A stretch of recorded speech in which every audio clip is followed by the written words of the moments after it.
It was a hot summer day. The air was still, like a lurking crocodile. The case was a perplexing one. Honestly, I couldn't be bothered.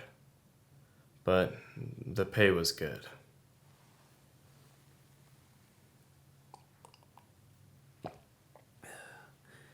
The name's Bill Johnson. I'm a private snoop. A dame came into my office the other day with a wholly uninteresting case. But she was pretty persuasive. I guess most dames tend to be. I planned to dump the case off on my partner, but he was busy out on the town, getting friendly with some broads. I didn't have to work with much, just a few notions and the knowledge that someone was running a shady operation. The questions were coming from every direction, like the oppressive heat I was in. But I was determined to get to the bottom of this one. I'd come back to the office today to find a note on my partner's door. Out, it said. Nothing more. I could only assume he was hot on the trail of something. My name's Roger. Roger Faines. I have two friends in this world.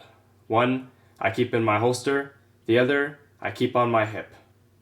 I work with that sod at Johnson. Don't know why. Somehow, the clues just kept falling into place, like the pieces of an impossible jigsaw puzzle. Not at all. I don't know why, but I had a bad premonition about the whole ordeal. But money talks, and I kept at it. Earlier, a man came in and said he had a case for me. I refused, but he had a pair of surprisingly eloquently speaking brass knuckles. So, I took the case. Apparently, he didn't like the look of this snoop who had been loitering around his place all day, and wanted to figure out his motive. So here I am, in this godforsaken heat. As with any tricky case, I followed my intuition. So, there I stood at the park, alone on a day prettier than a nice new Cadillac. Something smelled like crime, and I was going to find the source. I don't know if I trust my employer, but he makes a point stronger than an elephant's big toe. A lurker, about 6 foot flat with his loafers and an air of no good surrounding him, is standing in the park alone. Some more investigation is required before I make my final statement, but I'd bet on this man's guilt faster than a winning racehorse. I'm being followed, and I could use Faines' help to get him off my back right now. If he is going to keep following me, things are going to get ugly, like a bar fight between two bears. The case was perplexing, like yesterday's crossword puzzle. There was a strange occurrence this morning. I was talking to some broads to investigate some leads, and I spy my target on my tail like a blood dog. Now I thought I was supposed to be following him, but now it seems he's got me on the run like a white rabbit on the prairie. I gotta talk to Johnson, but he's always out on his own stuff. Guess it's just Roger against the world. I called a cabbie heading out of town to follow the snoop I saw yesterday.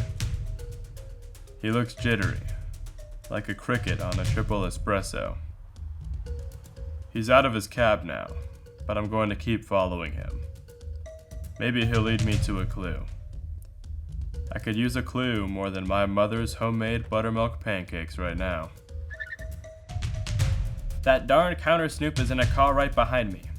I don't make good money, but I do good work, and I can tell when I got a tail on me.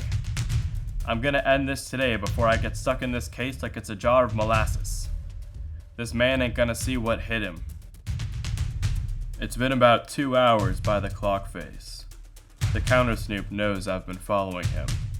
I can see it in his walk, in his posture, and the way he scratches his left ear. He just turned a corner. I'll stay as alert as a red-tailed hawk from now on. I'm going to lie in wait around this corner and confront the man when he comes around. This scoundrel picked the wrong day to mess with Roger Faines. Aha! Wait. Faines? Johnson?